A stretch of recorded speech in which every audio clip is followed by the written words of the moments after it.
Hello दोस्तों, इस video के अंदर हम कुछ ऐसे जजमेंट्स को डिस्कस करेंगे या ऐसे जजमेंट्स के बारे में बात करेंगे। चाहे आप कोई भी एंट्रेंस दो, मतलब लॉ से रिलेटेड, चाहे आप एलएलबी का एंट्रेंस दे रहे हो, एलएलबी के एग्जाम्स दे रहे हो, एलएलएम का एंट्रेंस दे रहे हो, आप इसके अलावा कोई और एंट्रेंस दे रहे हो, जुडिशरी का प्री दे रहे हो, कुछ भी दे रहे हो, एज अ लॉ स्टूडेंट आपको ये जजमेंट्स पता होने चाहिए। इतने इंपॉर्टेंट जजमेंट्स हैं। ठीक है, तो हम इन जजमेंट्स को देखते हैं। आपके बहुत सारे एग्जाम्स के अंदर आपको ये दिख जाएंगे कहीं ना कहीं। तो हम स्टार्ट करते हैं। बहुत बहुत बहुत इंपॉर्टेंट जजमेंट्स हैं।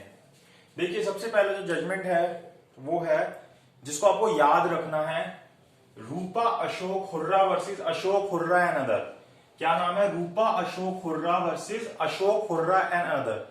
इसके अंदर हमारा क्यूरेटिव पिटीशन का जो कंसेप्ट है वो सामने आया था। क्यूरेटिव पिटीशन क्या होती है?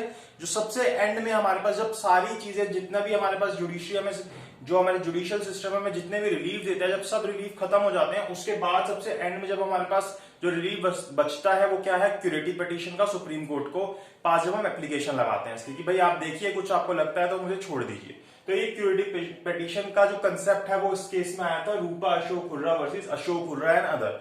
बाकी इन जजमेंट्स को हम डिटेल में डिस्कस करना होगा तो एक एक करके अलग से डिस्कस कर सकते हैं। यहाँ पे मैं सभी बता रहा हूं तो हम डिटेल में डिस्कस नहीं कर पाएंगे। फिर आता है हमारे पास Shayara Bano versus union of India.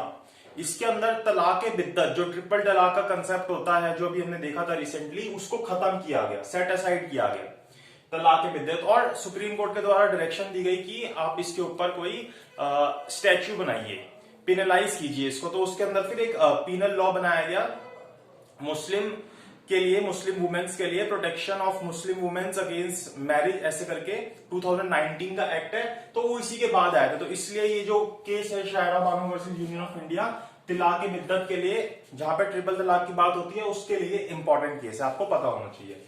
उसके बाद मिनर्वा विल्स, ये बहुत फेमस केस है और I think and I hope आपने ये जरूर पढ़ा होगा, जिसके अंदर 42nd अमेंडमेंट को स्ट्रक ऑफ किया गया था। जैसे कि सबसे पहले हमारे कॉन्स्टिट्यूशन के अंदर ये बोला गया कि जो हमारा प्रीएम्बल होता है, या जो हमारा प्रीएम्बल नहीं, जो हमारे फंडामेंटल राइट्स होते हैं, क्या उसको जो हमारी ये जो पार्लियामेंट है, ये जो लेजिस्लेचर है, क्या उसको अमेंड कर सकता है? तो पहले गोलकनाथ के केस के अंदर बोला गया कि नहीं, वो नहीं कर सकता। उसके बाद 24th अमेंडमेंट के अंदर बोला गया कि हाँ वो कर सकता है। उन्होंने अपना अमेंडमेंट की लेजिस्लेचर ने और बोला हम कर सकते हैं। फिर केशवानंदा भारती वाला केस आया, जिसके अंदर उन्होंने बोला हाँ चेंज कर सकते हो तुम, लेकिन बेसिक स्ट्रक्चर को नहीं हिलाओगे। फिर 42nd अमेंडमेंट आई, जिसके अंदर बोला कि ये जो तुम केशवानंदा भारती केस में बोल रहे हो ऐसा कुछ नहीं है, हम सब चेंज कर सकते हैं और हम बेसिक स्ट्रक्चर को भी चेंज कर सकते हैं और इसके लिए कोई जुडिशियल रिव्यू भी नहीं होगा, आप कोर्ट के पास भी नहीं जा सकते। फिर 42nd अमेंडमेंट को इस केस के अंदर, ये जो 42nd अमेंडमेंट की गई थी, स्ट्रक ऑफ किया गया और बोला गया कि आप चेंज कर सकते हो लेकिन आप बेसिक स्ट्रक्चर को चेंज नहीं करोगे।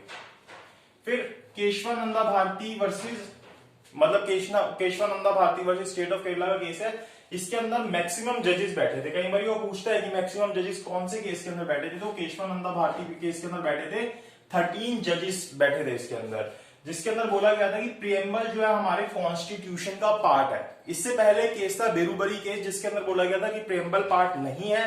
फिर केशवानंदा भारती केस के अंदर बोला गया कि वो पार्ट है।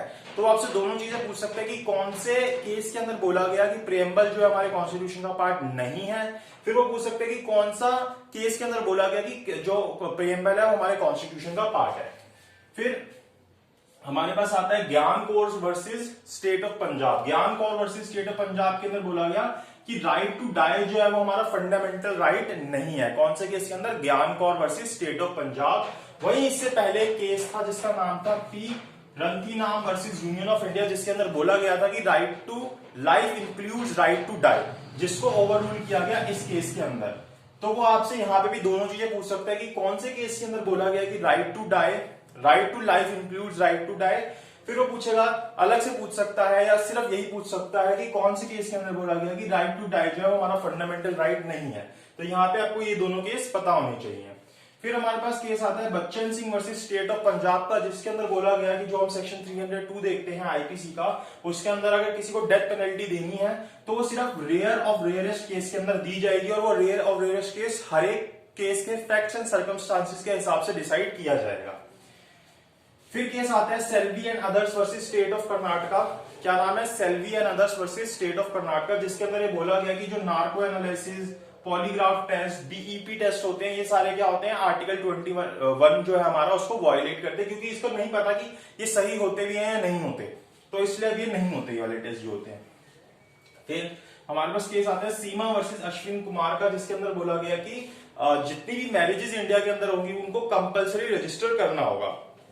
पहले ऐसा नहीं होता था, इस केस से पहले कि हमें सभी मैरिजेस को कंपलसरी रजिस्टर करना हो, लेकिन इस केस के बाद हमारी कंट्री के अंदर जितनी भी मैरिजेस होती हैं उनको कंपलसरी आपको रजिस्ट्रार के पास जाकर रजिस्टर कराना पड़ता है, क्योंकि बहुत सारे ऐसे केसेस थे जहां पे हमारे पास रिकॉर्ड नहीं होते थे और पागल बनाया जाता था कि ये शादी हुई है या नहीं हुई है। फिर MC Mehta versus union of India, जिसके अंदर बोला गया कि right to healthy and pollution free environment, जहां पे भी कहीं पे भी अगर आप मान लो आपने नहीं पढ़ा और कहीं पे इस तरीके का कोई क्वेश्चन आता है जहां पे एनवायरमेंट से रिलेटेड आता है, तो आप 90% यही होता है कि उसके अंदर MC Mehta versus union of India की बात होती है। तो right to healthy and pollution free environment जो है हमारा MC Mehta versus union of India के अंदर बोला गया। फिर आता है NALSA versus union of India, जिसके अंदर बोला गया कि जो ट्रांसजेंडर है वो क्या होगा, थर्ड जेंडर होगा, NALSA versus union of India के केस के अंदर। फिर Shreya single versus union of India के अंदर section 66A of IT act को हटाया गया। ये जो था सेक्शन 66A, इसको अनकॉन्स्टिट्यूशनल बोला गया। ये जो सेक्शन था ये बड़ा अनडिफाइंड सा था। इसके अंदर अगर किसी को भी आपने नेट के ऊपर मतलब कोई भी इंफॉर्मेशन टेक्नोलॉजी के ऊपर आपने कोई भी ऐसी चीज डाली जो किसी को खराब लगती है, बुरी लगती है, तो उसके अंदर उठा के अगर कंप्लेंट करेगा तो आपको जेल में डाल दिया जाएगा। इसके अंदर श्रेया सिंगल वाले में ये था कि महाराष्ट्र के एक बहुत बड़े लीडर जिनका नाम है बाला साहब ठाकरे, उनके अगेंस्ट इन्होंने, जब उनकी डेथ हुई थी तो उनके अगेंस्ट इन्होंने एक स्टेटमेंट फेसबुक के ऊपर डाली थी और बोला था कि इस तरीके के लोग रोज मरते रहते हैं, इसके लिए देश को या स्टेट को बंद नहीं करना चाहिए। तो उनकी पार्टी को ये चीज बुरी लग गई और उन्होंने इसके अगेंस्ट सेक्शन 66A में कंप्लेंट कर दी। तो इसको देखते हुए फिर सुप्रीम कोर्ट ने बोला कि ये जो है अनकॉन्स्टिट्यूशनल है, ये बड़ा इसको अनडिफाइंड सा है, हम इसको इसके अंदर बता नहीं सकते कि किसको क्या चीजें बुरी लग जाए। ऐसे जो लोग कुछ भी एक्सप्रेस करना चाहते हैं वो एक्सप्रेस नहीं कर पाएंगे, हर दूसरी चीज किसी ना किसी को बुरी लग जाएगी। यहाँ पे बहुत सारे केसेस भी आए थे इससे पहले, जब 2008 के अंदर अमेंड हुआ था हमारा आईटी एक्ट, तब इस सेक्शन को ऐड किया गया था। जैसे एक बड़ा ही नॉर्मल सा केस था कि एक पंजाब के एमएलए थे, उनका नाम था तोता सिंह, उनके नाम को किसी ने फेसबुक के ऊपर पैरट सिंह लिख दिया, तो उनके बेटे जो थे तोता सिंह थे उनको बुरा लग गया, तो उनको जिसने लिखा था उसको उठा के जेल डाल दिया। इस तरीके के बड़े अजीब से केस आते थे इसके अंदर कि किसी को भी कोई बात बुरी लग जाती थी, तो इसलिए इसको हटाया गया सेक्शन 66A को। फिर आता है Mittu Singh versus state of Punjab, जिसके अंदर हमारा जो आईपीसी का सेक्शन 303 है उसको स्ट्रक डाउन किया गया, जिसके अंदर बोला जाता है कि अगर कोई पहले से मर्डर के अंदर जिसको सजा हो रखी है, अगर वो दोबारा से इस तरीके का क्राइम करता है तो उसको डेथ पेनल्टी दी जाएगी। तो ये मना किया गया कि ऐसा नहीं होगा, इसको स्ट्रक डाउन किया गया Mittu Singh versus state of Punjab के केस में।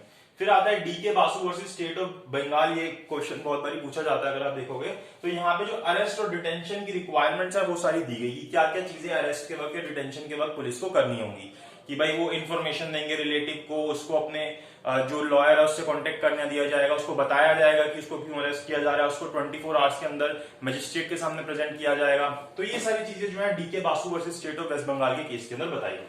फिर आता है Bijoe एमेन्योल and others versus state of Kerala. इसको नेशनल एंथम केस बोलते हैं। इसको ऐसा क्यों बोलते हैं, क्योंकि ये जो बिजॉक एमेन्योल थे और इसके साथ एक और लड़का था, वो जब भी उनके स्कूल के अंदर नेशनल एंथम होता था वो उसको गाते नहीं थे, वो चुप होकर खड़े हो जाते थे, वो कहते थे हमारे रिलीजन के अगेंस्ट है। तो इनको जो है स्कूल से निकाल दिया गया। अब स्कूल से निकाल दिया गया तो जब ये केस गया कोर्ट के अंदर, जब सुप्रीम कोर्ट तक पहुंचा तो सुप्रीम कोर्ट ने बोला कि जो राइट टू साइलेंस है वो भी हमारा एक राइट है, और किसी की मर्जी है, वो अगर गाना चाहे नेशनल एंथम तो गा सकता है, नहीं गाना चाहे तो नहीं गा सकता। तो फिर उनको वापस स्कूल में एडमिशन दिया गया, तो इसलिए इसको नेशनल एंथम केस बोलते हैं, Bijoe एमेन्योल and others versus state of Kerala.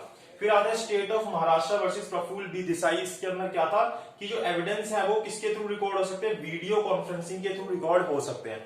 इसके इफेक्ट्स कुछ इस तरीके से थे कि एक हस्बैंड एंड वाइफ थे, उनको कैंसर हो रखा था, हस्बैंड या वाइफ को, वो मेरे को एग्जैक्टली याद नहीं, हम अलग से डिस्कस कर लेंगे। तो वो क्या होता है, अमेरिका जाते हैं, वहां पे उनको जो डॉक्टर है वो सजेस्ट करता है कि आप इसका ऑपरेशन मत कीजिए, लेकिन जब वो इंडिया आते हैं तो इंडिया का डॉक्टर जो है वो उनको सजेस्ट करता है कि नहीं मैं इसका ऑपरेशन करूंगा, और वो ऑपरेशन कराते हैं और उस व्यक्ति की डेथ हो जाती है। फिर जब ये केस कोर्ट के अंदर जाता है तो वहां पे फिर जो डॉक्टर होता है अमेरिका का वो तैयार हो जाता है कि हाँ मैं एविडेंस देने के लिए तैयार हूं लेकिन मैं इंडिया नहीं आ सकता। तो फिर यहाँ पे वो वीडियो कॉन्फ्रेंसिंग के थ्रू अपने एविडेंस देता है। तो यहाँ से एक प्रेसिडेंट आया कि state of Maharashtra versus Prafulla B Desai के थ्रू कि वीडियो कॉन्फ्रेंसिंग के थ्रू भी एविडेंस लिए जा सकते हैं इस तरीके के केसेस के अंदर। फिर आता है Vishakha Desai versus state of Rajasthan, बहुत फेमस केस है और बहुत बार पूछा जाता है एग्जाम के अंदर, क्योंकि इस केस के अंदर वो पूछा जाता है कि विशाखा केस गाइडलाइंस या कौन से केस के अंदर गाइडलाइन दी गई sexual harassment against women at work place. तो वो केस था Vishakha Desai versus state of Rajasthan और उसके बाद एक इसके ऊपर एक्ट भी आया।